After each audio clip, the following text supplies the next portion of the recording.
All right, we are here and we are ready. And welcome everybody. I'll try not to put my fingers in the way. I may not be able to help it. But let's get started here. Okay, so, oh my gosh, I'm so excited. This is like part 3, the last installment of Embracing Your Shades of Power, all about femininity, masculinity. And today we're talking about the merging, the merger, which is why we look so beautiful today. If I do say so myself. I was saying, I'm like part femme fatale, part male fatale. And Savannah as well. I got my little rolly. All right, so today we're going to continue discussing this juicy topic of embracing both feminine and masculine. And last Tuesday we did the masculine, and on Thursday we did the feminine. And so now we're going to talk about the merger. So thank you all for joining and for commenting and for liking our posts. We totally appreciate it. And today, now that we're live, feel free to ask questions and, get your most, intimate questions answered, if you will. And then, so let's get started. So whilst the power of, itself is not solely masculine or feminine, and we talked about this before, like we all have sort of a combination of that, which is why every session we asked, well, where do you think you fall in that spectrum, right? Sometimes you might, even in circumstances, you might act maybe a little bit more feminine or more masculine, but at the end of the day, we have actually both qualities. So it's just a matter of what is most authentically you, right? Absolutely. And that's why we wanted to have this conversation, because most people think that it's one or the other, but actually it's both, right? It's a combination of both. So, and it's not really a conversation about one gender or another. They're actually just, qualities that we can find in ourselves. So that's why we wanted to open up this conversation too. So Savannah, I'd love for you to take it away with your intro. Yeah, sure. So when we were talking about the merger and what that was really all about in terms of male and female and bringing that balance together, the quote that jumped to mind was the quote that's above the temple at Delphi. This isn't, as Tiani's just said, like this isn't about being a man or a woman, being male or female. This is about actually knowing which qualities you are. And so the quote, there were 2 quotes, in fact, at the over the temple at Delphi, and they're incredibly empowering. And it's about knowing yourself is the first one, know thyself, and nothing in excess. So we live in a society where basically like everything from anything's possible to be excessive. Like we have information excessively, food, clothes, crowds, activities. So in some instances, for some people, sexual partners, like we have the option of excess on any level we would like. Absolutely. In society. So learning yourself to know what nourishes you so that you can do whatever it is that you need to do to practice that moderation in a way that's good for you is super important. So that's the first thing, because knowing yourself in this society in a lot of ways has become a low on people's priority list, because it's more about what do I need to do, where do I need to be, what needs to happen, all that kind of stuff. Not really what is it that feeds me, what's going to inspire me, those kind of good core questions. So to be authentically powerful as a woman, and through feminine ways, and respecting your masculine aspects as well when required, knowing yourself is really the only place that you can start. You've got to figure out like what percentage of each side are you, how female are you, how male are you, and equally important for men who are on today as well,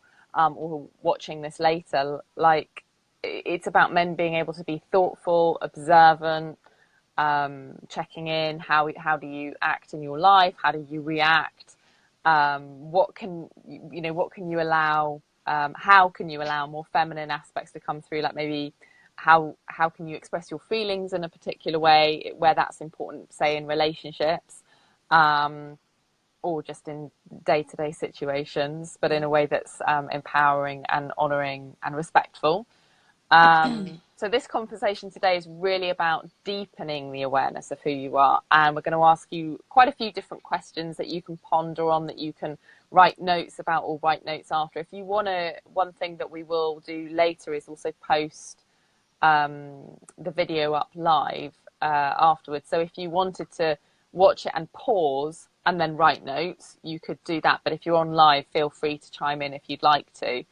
But if you want to do it as an internal process, you can answer the questions and just write your answers step by step. It's kind of like a little bit of a workshop, really, I guess. So this is personal discovery.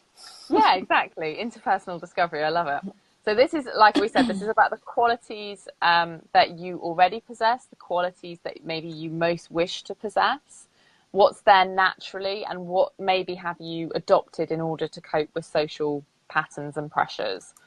So the key thing, like we said, is knowing yourself by observing yourself. So asking yourself questions like, how much are you in your head, or how much are you in your body most of the time? Like, how do you show up in a conversation, for example? Like, when you're just speaking with somebody, like, where are you then? Like, literally, like, see if you can see where you're focused. Like, sometimes when I'm speaking to people, I'm very aware that I'm so with them, like I'm almost, I feel like we're almost mixed in terms of our energy because I'm so with them in the conversation. And then there are other times where I'm very aware of my body. I'm speaking to the person, but I'm very aware of maybe tingling in my toes, or an itch on my arm, or whatever. Like, I'm more with my body. And then there are other times when I can really feel like I'm quite in my head.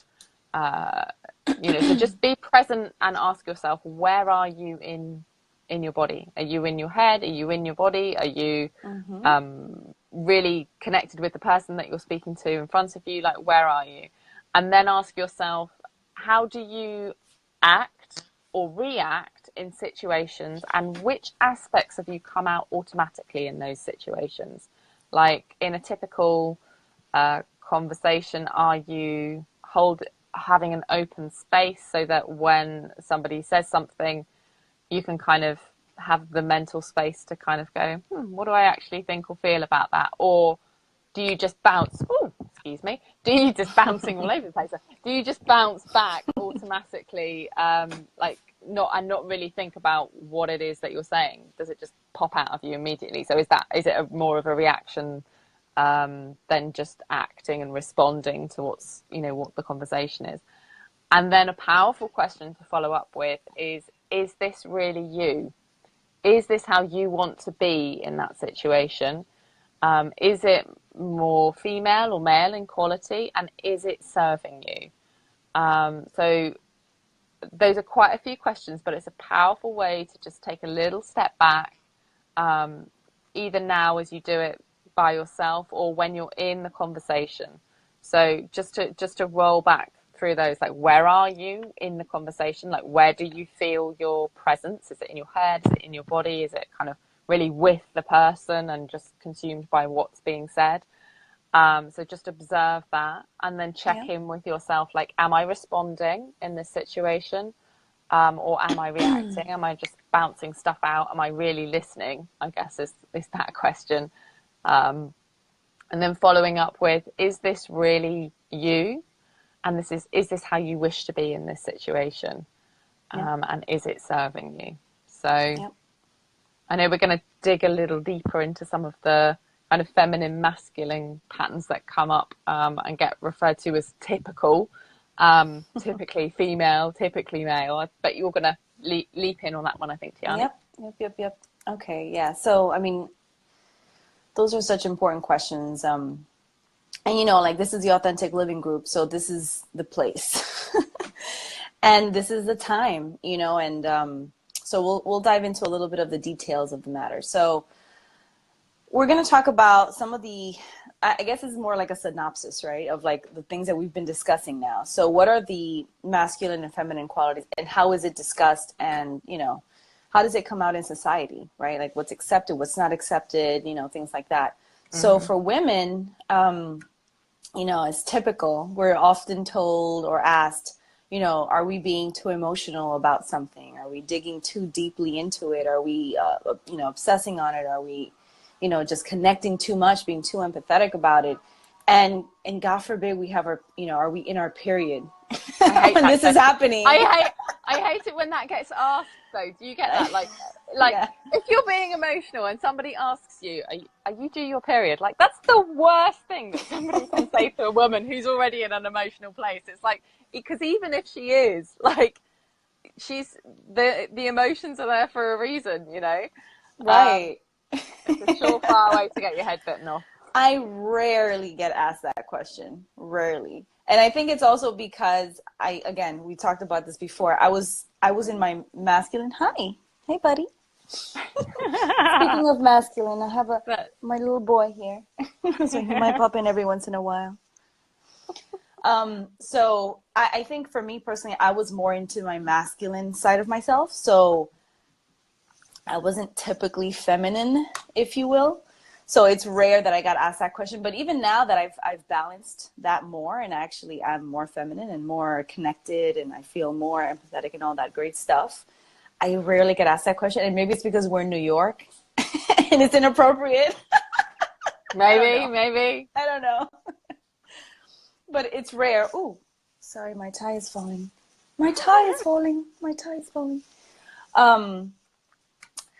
So the thing is that when you can't let that emotion go, in fact, you're just, you're not going deep enough, right? Like when we're getting too emotional into something, and it's like, actually, I have several people in my life who are constantly harping on the same topics, right? And they're getting emotional about it. And actually, I do ask sometimes, that question to myself, like, maybe they're just not diving in too much. Maybe they're just, sort of on it at a very superficial level, and they're not getting to the real root of the matter. Because if you did get to the root of the matter, you'd, have a bit of a discovery moment, and like, oh, it's really not about that. What that person did to me is how I feel about this thing in general, or, something like that. Right. So we just don't know that sometimes, like when we're having these emotional moments, it may be a symptom of something else, right? Of something deeper that's going on. And it's not about letting that emotion go. It's about actually diving in, right? And stopping. Sometimes it's like the drama, isn't it? Like you kind of can get lost in the drama of the situation. Oh yeah. And not really ask why it's pushing up so much in you, which is really what is the thing to explore in the situation. Yeah. And unfortunately, most times, being just empathetic creatures that we are, we're like, oh, I'm so sorry. And we never really ask questions. We just try to make the person feel better, right? Like, oh, God forbid you tap them, like you tap them, or like, whatever you need to do to make them stop. Because isn't that what society does? Like, oh, she's getting emotional. Somebody stop her, right? Like, or he's getting emotional into it. Stop him, or whatever. And that's the last thing you should do. Let them have it out. Actually, yesterday I was over at my friend's house, and her son was having a bit of a meltdown. And she was great because, and I've done the same thing with my son. Like, you let them have it. Like, you go ahead, have your moment, let it out, like whatever that is. And then you ask them, like, so what was that? What was that about? Like, what's really going on? And sometimes it's not easy to ask in the moment, right? Because you're sort of in the middle. Yeah. The last thing you want to do is, get in there and like start discovering what's really going on. You really just want to like release, right? Oh my gosh, this brings me to one of the books that we're going to discuss, The Power of Now. But actually, it's from Eckhart Tolle, and there's another book, A New Earth? No, is it A New Earth? Right? Remember that book that he had? I know the one that you mean, but I'm not sure of the title. Sorry. Okay. So I think it's A New Earth. It's the one that he had with Oprah when he was on her show. So in that book, he talked about ducks. And I don't know if you've heard him talk about this, but he talked about ducks, and that when ducks go through a moment with other ducks, like wherever they get into a little tiff, it's nature, right? Animal nature too. They don't, just hold on to grudges and just be angry for the rest of their, get rid of this thing. Go through this moment through the rest of their duck life, right? They actually go off and like flap their wings as much as possible and like basically dissipate all of the energy that they, that they felt when they were in the moment of that little scuffle, right, with the other duck. I didn't know that. That's awesome. Yeah, so my friend's son, that's basically what he was doing. Whatever it was that prompted it, I don't know. But basically, that's what that's what that tantrum was, right? Like him Mm-hmm. just like releasing and like just yelling and whatever. And it's sad because as adults we don't really get that opportunity anymore. No, but But we it's should find actually, ways of doing it because I think it's still relevant. We still have oh, emotions. We just don't give absolutely. ourselves permission in the same way to express them. Right. We absolutely don't give ourselves enough permission. And it's a little sad because, I think we talked about this. I rarely cry. And the reason I rarely cry is also because I'm in public a lot. So Mm-hmm. it's really difficult to sort of release just because it hasn't been part of our, way of being, right? Mm-hmm. And so you have to find ways later, but often later you don't want to do it anymore, right? Like you kind Yeah, of you're just not want to in it anymore. yeah, you just want to experience it in the moment. And maybe it'll come up later, maybe it won't. But, it would be so awesome if we could just, have that opportunity to release at that moment. But Mm-hmm. it is what it is. Mm-hmm. Okay, so there was an example here. Do you want to talk about the example? Afraid of being abandoned. Basically, it was all about finding the core of Mm-hmm. whatever it is that you're experiencing. If you have a fear of something, then sort of digging in deeper and finding, what are your overall symptoms, right? Like, do you push people away or, do whatever just because it's actually just a symptom of a deeper feeling of abandonment, right? Mm-hmm. So basically Which, just if figure you're out, conscious of that, then it helps, doesn't it? right, right. And just seeing your patterns, which is sometimes difficult, and sometimes you should just, maybe bounce off ideas from your friends and seeing like, Mm-hmm. well, what patterns do you think I have? Like, what do you see me doing often and things like that? Because Mm-hmm. it's hard to look in the mirror and see what's happening, right? Absolutely. It's key. I think the key thing with that as well is asking people, friends, some instances family, but I would say more close friends, who you really trust and who you know will have your back and be kind and respectful with how they offer up the feedback as well. Because sometimes when you ask, is there anything that you can give me feedback about around myself, like people see that as an opportunity to like launch a bit of an attack.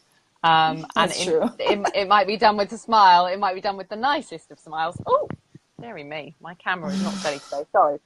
It might be done with the nicest of smiles.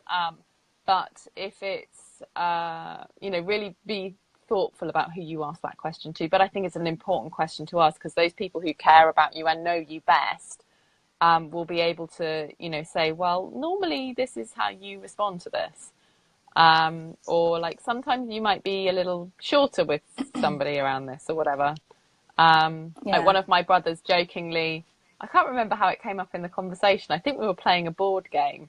And one of my brothers jokingly said that I was jokingly but true. He said, you're a bit like a general. He said, you kind of take charge of the situation. This is my youngest brother. So I am the eldest. So I kind of, you take charge because normally like you're the eldest and well, at least in my case, I'm the eldest and I might be the female, but I've always been the eldest and I'm always going to be the eldest with my brothers. So it's just one of those things. But that was a nice Yeah. way. He meant it in a positive way. And actually him and I have great open conversations about this sort of stuff. So him I can speak to about this stuff and I know it's not going to be That's awesome. an attack or judgment or whatever. But really just be conscious of who you're asking when you're asking it. Yeah, Absolutely. that's just one thing I wanted to Absolutely. add. Sorry. No, no, no, not at all. It's great.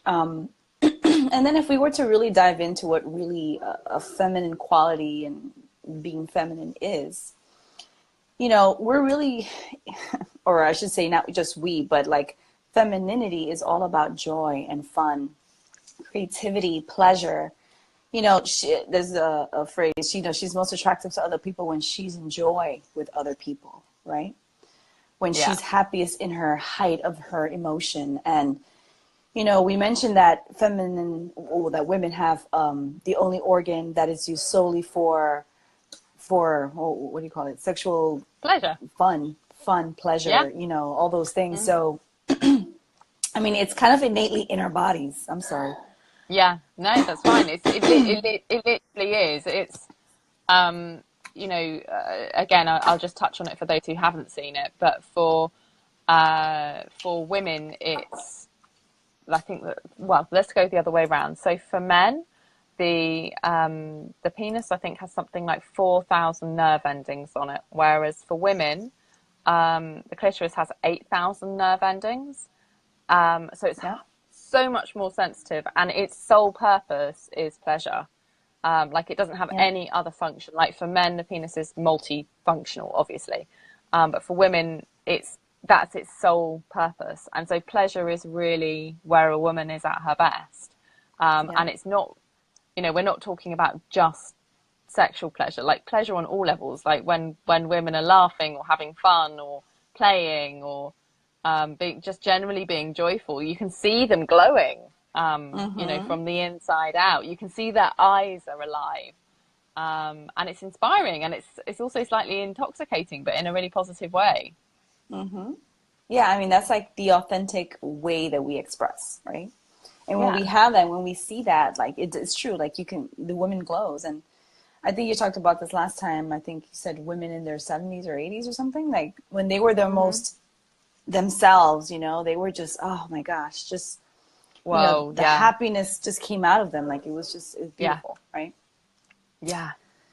So what women need, and we'll talk about this for the men as well, but what women need is really to feel, acknowledged in their emotions, right? So how are you feeling? And, just allow us, and when people who are more on the feminine side, or if you're experiencing a feminine moment, whatever, right?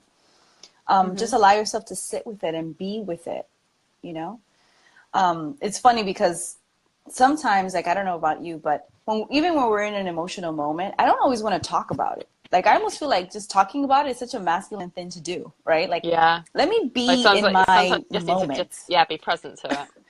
Yeah, so yesterday I was having a moment, and my son was like, are you okay? You don't want to talk about it? And I was just like, no, I really just don't want to talk right now. I just, let me process, right? Like, let me experience what I'm experiencing, and and letting it out however I feel I need to let it out, right? Like the ducks, right? Like, let me just have my moment. I love that analogy. That's brilliant. I haven't heard that before. Yeah, it's awesome, isn't it? Really Even cool. in nature, you see? Yeah, especially in nature. I feel like nature is very honest, as long as it's not domesticated animals. Like, it's a very honest, they're very honest in their emotions, animals. Yeah. Puppies, kittens, whatever. They're adorable. Anyway, sorry. So that's the aspect of women, and that's what, we sort of need. More space, more open, forum for us to express those things, right? In our own unique way. And then in terms of men, let's talk about what men are called off. Whether, called off for being aggressive, for talking too much, for taking too much control, and maybe even talking too much, right? Like, always controlling, commanding, overdoing things. And sometimes these are patterns for feelings of lack of control. And feelings of insecurity, because wanting to control is wanting to have and wanting to hold and wanting, it's like you feel like you're going to lose it in a way, right? That's an insecure feeling. Okay, so when we want to go in deeper and step out of the situation, we want to be mindful about it and see what's really going on, right? How do you actually act, and what and how you really want to be? Do you really want to be this controlling person and just take over a room and exert control over other people? Or do you want to leave that space for them and have your moment, let them have their moment, and, that kind of situation. Also, mastering asking questions for the masculine is really powerful. There's a great book, I think you mentioned it. I don't think we've popped it on the list for today, but you mentioned it yesterday when we were chatting before today. Irrefutable Which one? Questions. Oh, 21 irrefutable laws of leadership from John Maxwell. There's loads of questions in that book. It's almost all questions, and it's focused almost solely on questions. And one of the things when you're really creating a strong, kind, but clear and action orientated sort of male masculine side is asking good questions, isn't it? So, and not obnoxious ones like, what happened now? Or can you see what you did wrong? What did he do to you now? Can you see what you did wrong? Not those kind of questions. Like questions that actually invite the person to explore the situation in an empowered way. Right. That book in particular, there's a few we're going to mention in a little bit, but that book in particular was also one that really kind of opened my mind to the power of questions, because it made me realize that questioning can be not about interrogating somebody, but actually about giving them the opportunity to for them to lead themselves. And I feel like I don't know about you, but and I'm not being stereotypical, but when I think about like if I think about sort of a grandfather figure, it's that wisdom and that male strength that I think of in combination. And it always does come in the form of questions. Like, they never really tell you what to do, Right. but they ask you stuff that makes you realize what actions might help you, because you figure it out yourself. And that's one of the things that I loved about these books. Like, there's no, this is the right answer, this is the wrong answer. It allowed you that exploration for Right. yourself. So Absolutely. Love that. Absolutely. Yeah, there is, I love that analogy. When you're older, you're wise, and it is kind of slightly on the masculine side, but I know what you mean. So along that line, you know, what is true masculinity, right? And by the way, Tony Robbins, love him to death. He shows really great examples. And if you've seen his movie, or if you've seen any of his interactions with his in his coaching, he's really good at having men step up and not take over the woman, their wife or whoever, but be present for them. So let's go into some of the qualities. So strength, action, resolve. He's most attractive when he's being assertive without being forceful, right?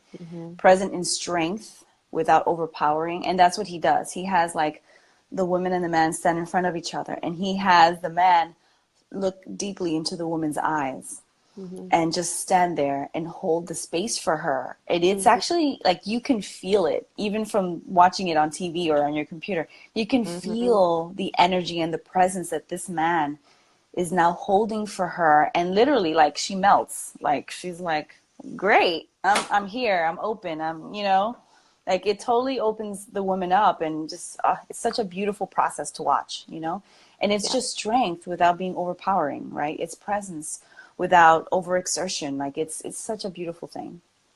And so what men need for themselves is to feel acknowledged in their mind. So, you know, what a great idea, what a amazing thought or concept, you know, that kind of acknowledgement for them is what helps them feel like they're empowered in their own masculinity. Do you want to add to that, Savannah? the only thing I'd say in addition to that is that they are, like, men are incredibly intelligent creatures, and when you not remind them but acknowledge them for that, it's incredible what more comes out of them. And I just, it's one thing I would encourage women to do, is look instead of looking for how a man might be failing you, or like how they might be messing up. I know we're talking about male and female powers here, but it's one thing I do my best to do with men, because I feel like men have gone through this strange shift over the last 100 years where they don't, you know, they used to have to, like, literally, you know, take up arms, and in some cases they still do, but they used to literally have to take up, you know, like a sword and fight for their lives and the lives of their women or whatever. So it was very clear that a man was, you know, standing up for what he believed in. Whereas now there isn't the same, we don't do it in quite the same way. Yes, we have armies. Yes, there are still wars, unfortunately. But you don't fight for your day-to-day stuff in the same way. And so the mind has become the battleground, I think, for a lot of men. And for women to really acknowledge where they see a man in their strength, like if they love an idea or they feel inspired by the approach that a man might take in a situation, because if they're being present and they're really showing up, their main focus is very solution orientated. And that can be super helpful. Not so much when you're dealing with emotions, but when you're dealing when you're dealing with situations, like, and you need to look at, I don't know, something pragmatic, like, I don't know, like something's broken, or a journey needs to be planned, or, you know, whatever. Like, men are incredible with the thoughts that they will have. So I really would like to invite and encourage women to, you know, honor or respect a man where you can today, with their minds, specifically. Yeah. And I would add, again, these are all qualities. So look at your man for what he is. And I know a lot of women who are dating, who are sort of have a lot of masculine qualities in themselves, that end up dating men who are a bit more feminine, right? And I always tell them, like, so where do you stand, right? Because then they complain, like, oh, my man is way too feminine. Like, I'm the guy in this relationship. Do you want to be the guy in this relationship? Then don't do it, right? Like, start changing where you are, or accept the fact that this is the dynamic that you're creating, right? Like, your nature and his nature is forming this situation. So, you know, accept where he is. And if that's where he wants to be as well, right? Because I think that, like, we were talking about this in one of our sessions, guys have started to be a little bit more, feminine, because women are taking on such masculine roles and, like, you know, qualities. Do we want to take on those qualities? I don't know if we want to take on those qualities. Like, I know I didn't. I was kind of tossed into it, and then circumstance after circumstance, it was basically brought out of me in some ways, right? Because I was in engineering, I had to act in a solution-oriented way because that was my career. So I almost didn't have a choice, right? So, but then again, we always have a choice, right? We can always move into something a little more creative. We don't realize sometimes we have a choice when we're around something that's repeated constantly, because we see it as the way things are. Right, exactly. So you're right. I love what you said, you know, when you don't argue with the person about it. Like, just, you know, figure out where you are and where they are, and then figure out where you want to be, right? And then see what aspects of you need to adjust. I wouldn't say change, right? Because change is it's like a faux pas word these days. Like, I don't want to change, you know? Encourage. It's like, what aspects do you want to adjust or encourage? Like, what do you want to bring forward in yourself? Like, there's always things that, like, I don't know about you, but I'm forever, and I love myself how I am, like, not in a narcissistic way. Like, I genuinely enjoy my own company. And I see that I have, you know, icky stuff that I'm still working on in different situations, or fears that I might have, or whatever.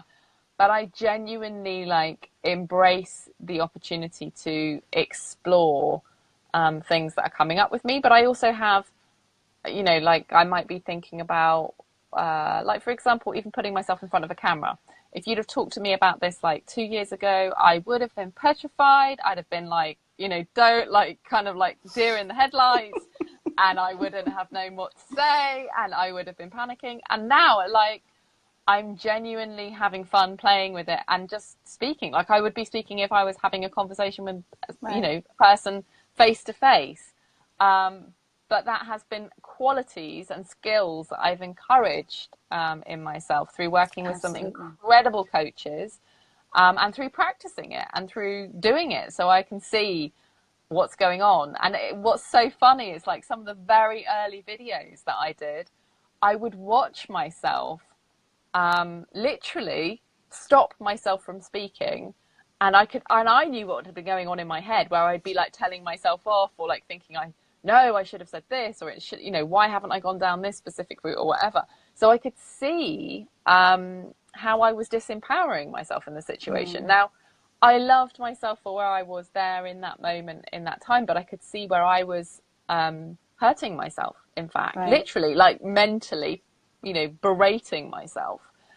And when I witnessed that for the first time, I was like, oh my goodness, like, this is something I would like to change, because this isn't a healthy quality that I want to encourage, where my mind is literally telling me off internally. Like, how can I make peace with this? And how can I actually just relax into the conversation? Because the irony would be, with anything that I would say, is that actually, if I'd have just kept talking, I wouldn't have needed to edit anything. because actually it was making sense and it was going fine and what have you. But my mind was thinking it needed to be a particular way. And so, you know, chiming in and starting to kind of have a go. And it was completely unnecessary. But it was only through watching it that I witnessed it. And I guess this is what we're talking about. It's like, find ways that you can see yourself, whether it's literal, like you record it, or whether it's people who witness you, watch you, and experience you in lots of different situations that can give you honest, kind, and respectful feedback about things. Like, find ways of seeing this, you know, seeing where things are at, and then seeing where, you know, you might want to encourage a different way of being. And like, the irony is, for the fear that I had about video, I love it now. Like, I genuinely find it super fun. You're a pro, man. What are you talking about? Come back at you, beautiful. Yeah, and just to add to that, I think, you know, people's fears is always, you know, not being loved, not being enough, you know. So make sure you ask the right people, right? Yeah. Like, don't ask the people that you're consistently arguing with and at odds with. They aren't the people. Like, don't ask your mom if you and your mom have been at odds and she doesn't agree with your lifestyle and your life. Right? Don't talk to her, right? No. Talk to your good friends that can give you an honest opinion and still love you through it, right? Yeah. Like, that can give, you know, tell you how it is, and obviously you should be open to it too, but tell you how it is in a loving way, like you said, and in a way where, you know, you're still accepted either way, because that's really the truth. And actually, well, at the bottom of all that is really you accepting yourself, right? Because if you can't accept yourself, then you really can't expect others to accept you. But that's a whole nother topic. All right, so Savannah, let's talk about merging of these powers and, you know, things that we can do. I think we've talked a little bit about it throughout, but I think it'd be great to have sort of a synopsis of dig into it a little more. So I guess the key thing really is exercises. Like, it's like with anything, and I don't mean like physical exercises, I mean like action, really. The key thing with anything, when you're starting to bring something forward, is there we go, literally again bringing my camera forward. When you're starting to bring anything forward or encourage any qualities in your life, you need to take some action around it. And so you can encourage certain qualities, whether they be more masculine or more feminine, or a combination of the two, through different exercises that you can do. So one, for example, maybe we did it in the first talk that we did. If you wanted to encourage a strengthening of your more masculine side, so that would be your mind, things like meditation, you need to find a practice for your mind. I can't remember I don't think I've told you this story. Have I told you the story about Hanuman? Which one? About what? Hanuman, the Indian god. No, this is a really good example of this. So the mind, everybody's mind is pretty much like this, especially in our modern day society. So Hanuman basically is an Indian god who has the head of a monkey, and he's known as a creator and a destroyer. And he gets very, very, very excited about only one of the other gods, who I believe is Krishna. And if you ask him anything about, so Krishna comes and grabs Hanuman, and Hanuman says, "Yes, Krishna, anything you want, anything." Like, he's completely starstruck by the fact that this god has, you know, said that he wants him to do something for him. So Krishna says, "Can you build me a palace?" And Hanuman says, yes, of course I can, anything you want. So Krishna goes away for 2 weeks and comes back 2 weeks later, and there's this enormous pile of rubble. And he says to Hanuman, "What happened?" And Hanuman said, "Well, I built you a palace, but I finished. I finished a week ago, and so I tore it all back down." And our conscious mind is very like that. Our conscious mind is like this monkey, and it will create and, you know, design and have the ideas for the most amazing things, but it will tear it all back down if it's not given this next phase. So Krishna then says to Hanuman, "Okay, I'm going to go away again. Can you build me another palace?" And Hanuman's like, "Yes, of course I can. Absolutely. I love you. I'm there. Yes." He said, and then you see that palm tree over there? When you finished, I want you to go up and down and up and down. And Hanuman says, yes, anything you want, Krishna. I love you and I'm there and I'll do it.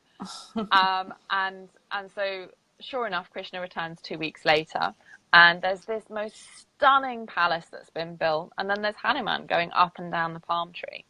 Now, the palm tree represents meditation. It's giving the mind a task that is seemingly insignificant, but keeps it occupied when it's not needed to be creative. And that is the power that meditation can offer you. So if you can find a way to practice a type of meditation and figure out what suits you. For some people, it's the observation of their breath, which we did in the first talk that we gave on Facebook Live last week. For other people, it might be a walking meditation. For other people, it might be observing, sitting in nature or something like that. Like, it's different for everybody. I do have a breathing meditation, which I've mentioned before, on my website, which is free if you sign up. Again. Yeah, cool. It's free if you sign up at savannahalalia.com. Literally, it's a 5-minute breathing process that you can do anywhere, anytime, just not while you're operating heavy machinery or driving. But you can pretty much do that. Especially in New York. Yeah, definitely not in New York. Yeah, it's a powerful tool, and that can encourage that masculine quality in you, and having clarity of mind, basically. The other thing that can encourage masculine qualities, again, more mind-based things, are things like creating your lists, planning activities, making dates with yourself, organizing your calendar, and including putting in things like physical exercising. So, get committed, basically, with what it is that you've decided you'd like to do, and then show up and make those things happen because you've made the commitment on those days at those times. And that will support you to encourage those male qualities in you. If you're looking like you want to encourage more femininity, and bring those qualities a little more forward, things that can be super empowering are things like free flow writing. So that would be like sitting down at the end of the day, and you've got a story that goes with this that likens to something, don't you? But sitting down at the end of the day and literally like brain dumping, just literally. The Harry Potter story. Exactly. It doesn't need to make sense. Like, you literally, you just write out whatever it is you need to write out to empty your head of what's happened in that day. So what's the Harry Potter story with this? So in Harry Potter with Dumbledore, he has this bowl that's called the pensieve. And the pensieve is where, because he's got, he's been living for so long, he's got tons of stories and tons of thoughts and, things that he's seen and all these great things. So in order to clear his mind, he uses a pensieve to take out his memories and drop them in there. And then, eventually what Harry Potter does is he puts his head in and you can see some kind of patterning of stories. So it was kind of a great concept because he removed all the burden of having to hold all that stuff in his brain, right? And putting it in a pensieve. But it's kind of cool because then he got to see perspective from the outside when he was able to do that, which is in essence what meditation does. It does help you see things clearly. It definitely does. It definitely does. But the writing out of stuff as well helps you put it outside of yourself. So it's exactly the same as the pensieve. I remember when I very first started doing free writing, I do it every day now. Occasionally I miss it, but most days I don't. Do you write or do you type?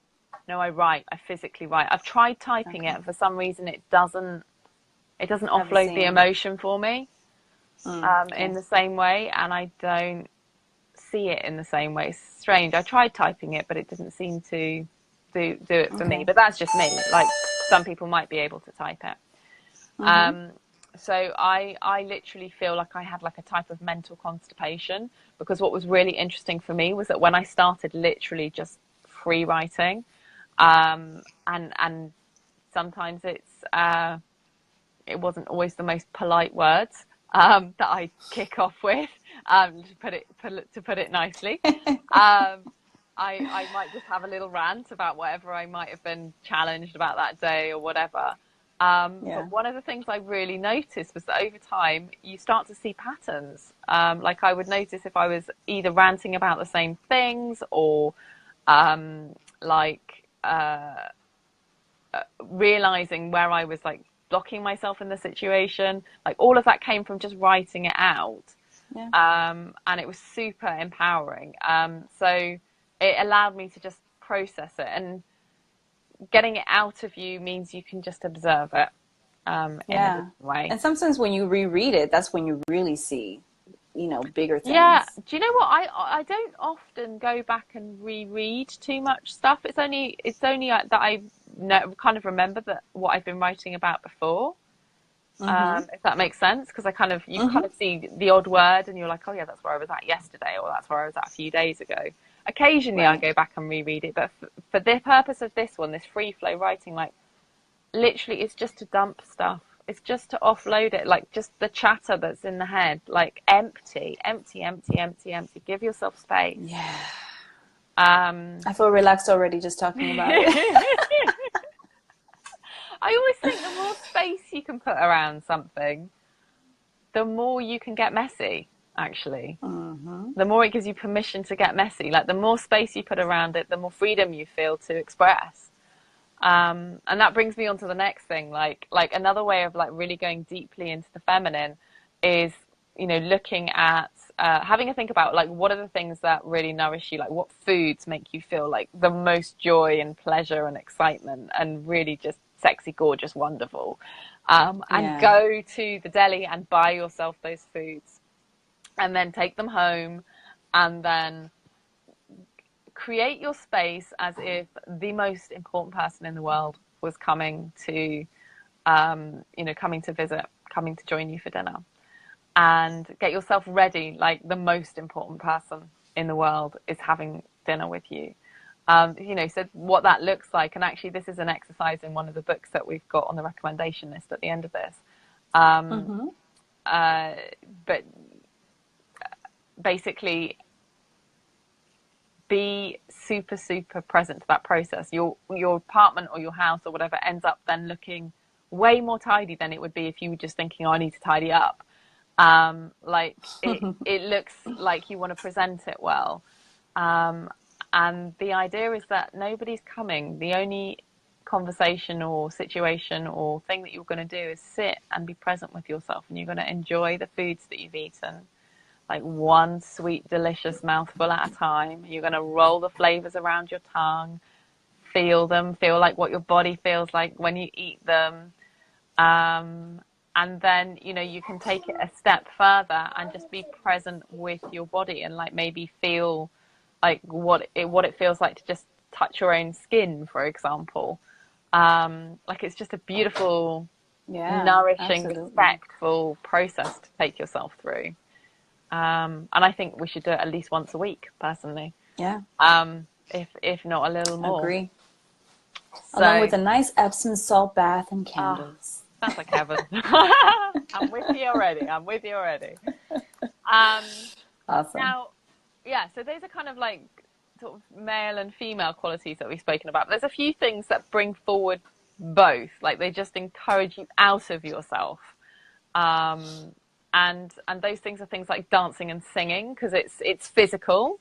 Like you did, Tiana, didn't you, with us last week, like some like isolated movement that's kind of structural but expressive at the same time. So there's some male, some female in there, like and so dancing, that's why I do it. Dancing can be a bit of both. Same with singing, like words are the structure to songs. Unless you're kind of like la la la la la la la and just jumping around and not really, singing a tune, but just doing it for the joy of the sounds that come out of you. I should have a karaoke night for the group. Oh my god, that would be so fun. That would be so fun. That would be fun. So those are both things that will just help you come more to the surface of yourself and your body. So, put some music on that you love and wriggle to it, basically, in whatever way you are moved to do that. Yeah. So another thing that there's another few things that sort of encourage both of those qualities out. So being, sorry, I have some notes and they've just been covered up. There we go. So being mindful of how you process things, what happens with your emotions, what happens around the situation that you're in. So not trying to overfix anything, not trying to force your body to do anything in a particular way, just being mindful and present about what's happening in the situation. And do you want to talk about this one? Because I think I'm not sure I know this one. Yeah. I saw a presentation from Pema Chodron, who she's amazing. She's got tons of books out there, and she calls it compassionate abiding. And basically, I'm sorry, what? That's a nice name, isn't it? Yeah, I like it. So beautiful. So it's basically just allowing, it's a way of processing your emotions, right? And basically allowing it to go into your heart. And I actually mentioned here that, the heart has actually been found to have brain cells. Yeah. So it actually does help you, it's intelligent, is basically. And so if you bring your feelings to your heart, it is actually the place that was initially, and then you can look this up, Greg Braden, he talks a lot about this. I have seen a guy speak about this, and it's super inspiring. He's amazing about it. He is. But basically he says that the heart is the one that was supposed to actually do the processing, and then the mind was supposed to carry out the activities, right? Just like feminine and masculine. The feminine processes, right? The heart, the emotions, what's going on, how do I feel about this and all that. And based on how you process that, then your brain can go, okay, now I can go act on whatever decision I've, made now. But basically your heart is the one that has to do the processing first. So anyway, this in compassionate abiding, she says, bring it into your heart, whatever feeling you're experiencing, anxiety, whatever all that stuff is, even love, right? It doesn't have to be necessarily just negative emotions. No. Allow your body to, and your heart to sort of, hold that emotion and allow it, to sort of process in there, and then you kind of release it. So that allows you that moment to sit with it and really understand what's happening and what it means to you, kind of thing. And then, it's beautiful. Nice. I like that. Powerful. Yeah. So that's a combination of both as well. To just encourage both aspects of you to come forward. I like that. So another one is being consistent in allowing yourself to experience both qualities and see how they are coming up in your life. So just witness, like, how male am I being in this situation, or how female am I being in this situation? You might find that certain people that you're around, I find this, like, certain people bring forward different facets of me. Random interruption. All right, don't worry. So, like, some girlfriends that I speak to, I definitely feel more girly when I've come away from a conversation with them. Some guys that I might speak to, I come away like my mind is buzzing and I'm thinking, oh my God, I need to write all of this stuff down. So just witness, like, what, who you're around that brings out these particular qualities in you. Or just maybe it's situations, like specific situations that bring out like a more female response from you or a more male response. Yeah. And embrace it. Like, just see how it feels, if it fits with who you authentically are. If you want more of it, do more of it. The key really with all of this is don't make anything about it needing to be just a special occasion where you get to explore yourself. Like we said with the feminine side a moment ago, like, sometimes there is making that special occasion with yourself, and maybe doing that a couple of times a week, but don't have it only be about a special occasion. Like, just be present in your life and witness, like, how am I being in this situation? You can do that right now where you are with what you're doing, even just with listening to this conversation. Like, how are you perceiving it? Are you, like, very in your head with it, or are you really feeling where we're coming from? Like, just be present and see what happens. It's just about staying conscious in your life and not turning a blind eye to, what's happening in front of you, but embracing every single aspect of yourself and not being nervous about, is this, a good thing or a bad thing? Like, just being a witness to it. So, I guess on that note, we're going to make a few sort of book recommendations of ways that you can continue to explore it. Yeah, yeah. Couple of books that I've read that I'm a huge fan about, with the more feminine side, are A Woman's Worth, that's by Marianne Williamson, Pussy by Regina Thomashauser, I think that's how you say her name. She's got some great exercises in there, and it's not, it sounds like it's just about sex. It's really not. It's very much about a lifestyle. Yes, it does touch on, sex and some of those sorts of topics, but it's very much about just checking in with yourself. Actually, it's everything that we're speaking about. Yeah. And then, yeah, I loved Good Leaders Ask Great Questions by John Maxwell. I pretty much love anything John Maxwell, I've got to be honest. Yeah, John Maxwell's pretty awesome. Yeah, the guy. I have a bunch of his books. Seriously, I think I've read I think I've read maybe about 10 of his books or something. He's written loads, and they're all really, really good. Like, you'll always get gems from his stuff, and that will bring forward a more masculine side, I would say, though. Yeah, he has another book. I forget the names, but it's about dreams and basically figuring out your purpose. And I forgot. I'll put it in there too. But Okay. it's a great book. Again, a lot of the stuff is him asking questions, right? And so it's like, oh shoot, I thought I knew, but I didn't. And you start to discovering deeper aspects of whatever it is that you wanted to accomplish in your life. So he's really great at that. Yeah. Love his stuff. Genuinely love his stuff. And do you want to share a little about the other one? I love the love languages. And then every time I coach someone, I talk about the 5 love languages, just because it's a great book, not only for you, but the people in your life. And let's be honest, most of us are surrounded, right? So, yeah. so knowledge of self, and then allowing them to understand that knowledge that you now know is so useful and important. So 5 love languages is all about discovering what is your particular love language, or basically how do you want to be loved? And it's 5 different things. And so basically, actually online, you can take a test. Yeah, and you can find out what jump on there and do it, can't you? It's free. It's free, and often we have at least 2 going on at any given time, and they change over time. I know for me it has. Yeah, and sometimes it changes. Yeah, and it changes sometimes depending on the person too. Yeah. If I'm dating a particular type of person, I find that I need something in particular from him for me, versus another type of person. So it also changes depending on your relationships. Yeah. Sometimes. But knowledge of that is super important. And then that's 5 Love Languages by Gary Chapman. And then The Power of Now, which is all about mindfulness. And we've been harping on Eckhart Tolle since earlier. So, I mean, anything Eckhart Tolle is pretty much amazing too, just like John Maxwell. So, but The Power of Now is all about being in the present moment. And again, he's really great at storytelling. Like that whole duck story, that was all him. And it's all stuff that he has either witnessed or happened in his life, or, things like that.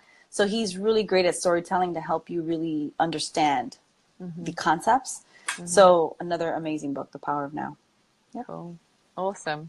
Now we've had a few people ask various different questions of us over the last week, and also we've had a few different topics that it seems clear it would be good to do a bit of a deeper dive into. Yeah. So on that note, 3 things that we're looking at. We've got 3 things in particular that have come up so far, but if there's anything that you particularly would like us to talk a little bit more on, or dig a little bit deeper around, then just drop us a message. You can either DM us, or you can comment below, like whatever you're more comfortable with. So the first one is the topic of relationships. So like how to, foster and encourage certain female-male qualities when you've got the dynamic of another person in front of you, and maybe with where they're at. Love that one. That's going to be such a juicy topic, that one. Another one, the next one is the dark side of ourselves. So when we say dark, it's not necessarily about like black, terrible, awful. It's really about the deep feeling places, like the caves within us. The places where we maybe push into our darkness, or push away from our darkness because we're embarrassed or afraid of it or panicked about it, when really, if we have the courage to observe or go into those places, we get access to so much more of ourselves. I was telling earlier about the story of me. Sorry, sweetheart. Can you wait one moment, please? Of me being in front of a camera like a couple of years ago. Like, that was a dark place inside of me, and when I went in there and I started to explore it, I actually made friends with the parts of me that was ashamed or embarrassed or panicked about stuff, and the liberation that's come from that has been enormous. Like, I can't give words fully to how different that feels. So it's about helping you find the courage, basically, to go into the places that you know you need to dig into. Like, where does that courage come from? How do you do it? And how can you explore it in a way that feels safe, and also helps you get to a place of, substance. So that's another topic that we want to look at. And then also, lots of people have had lots of questions about female sexuality. I don't know why, but that seems to be something of interest.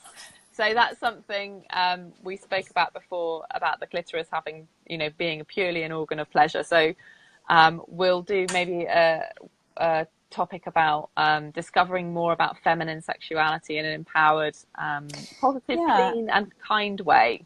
And actually, along that note, we might talk about, our periods and the time of the month and how that sort of plays into, how we work and what happens during that time, how to, process during that time, and, all those kinds of things. Absolutely. Awesome. Well, this has been so much fun. And oh my gosh, I think we both really just encourage everyone to continue the personal exploration. Just, whatever questions, thoughts, feelings that you have as you rewatch this. Because what I tend to do is whenever I have a session or whenever I see a video of someone I really like, you watch it the first time and then you watch it again and take notes and ask questions and write things and journal, free flow writing, whatever comes to your mind. Start doing some of that stuff, because it helps you release the stuff that you maybe never thought was there, or maybe just, brings up questions you never had before. So definitely bring anything up to us. We'd be willing, obviously, to answer any of your questions and, on thoughts or feelings that you're having. And then, start thinking about, based on the first, second, and now the third session, like, where do you stand? Like, where on that range do you actually stand in terms of feminine and male qualities? And maybe it's different now than you actually thought. So I definitely recommend that everyone start thinking about, like, where they stand now and what they want to embrace, right? Like, I love that word, embrace. Isn't that a great word? Yeah. What qualities do you want to bring into your life more? Because now, look, at any given time is what I tell people. You have an opportunity to change anything at any given time. You have choices, So take the opportunity now to, like, now that you have more information about what everything is. And I also feel like we gave people a way to not only understand things, but embrace the fact that you can be any of those things. And any of those things is okay, You, as a woman, you can have more masculine qualities, and that's okay. As a man, you can have more feminine qualities, and that's okay. And that might change over time. That might change with different people. Like, it's okay. It's whatever is most authentically you. And that really was the purpose of this whole group, and why I wanted to bring this whole topic up, right? So, Savannah, thank you so much for joining me and being my co-hostess with the mostest. I have absolutely loved every single second. Thank you so much, Tiani, for inviting me. It's an awesome conversation, awesome topic, and I feel privileged to have been able to have it with you and all of your lovely people as well. So thank you. Yes, and we're going to do more of these because we had so much fun doing these. We did. There's going to be more conversations for sure. Absolutely. And Savannah, she can be reached at savannahalalia.com. And I don't know if you have any other places that we can reach you. Do you want to mention a couple? The only thing I would say, some people struggle with spelling my name. So if you can't spell my name, just think of sparklinghabits.com. You can find me there too. Awesome. And then let's see, you can reach me at sanasewellness.com. And actually, I'm posting all of these on my YouTube, so you can look up my name. And, definitely subscribe. I'm going to be doing a lot more of these videos, and I'll be posting some of my older videos with some of the other interviews that I've done. Thank you so much for joining us in this authentic living group and for embracing the possibilities, I would say, of taking on, you know, more of who you actually are, I would say. So yeah. I don't know if you want to end with anything else, Savannah. I would just say keep, like what I say at the end of all my videos, like keep sharing your flavor of awesome in the world, whatever that is. Because we seriously need it right now, and that's really the purpose of why, you know, we're sharing what we're sharing about, is because the world needs to have people who are really living all out. So figure out who that is for you, and go do that, whatever shade that might be. Whatever shade of beautiful that is, or sexy, whatever. Thank you all so much for joining. Again, as you know, ask away, and we are here to serve. Thank you so much. Bye. Bye. Bye, everyone. Bye.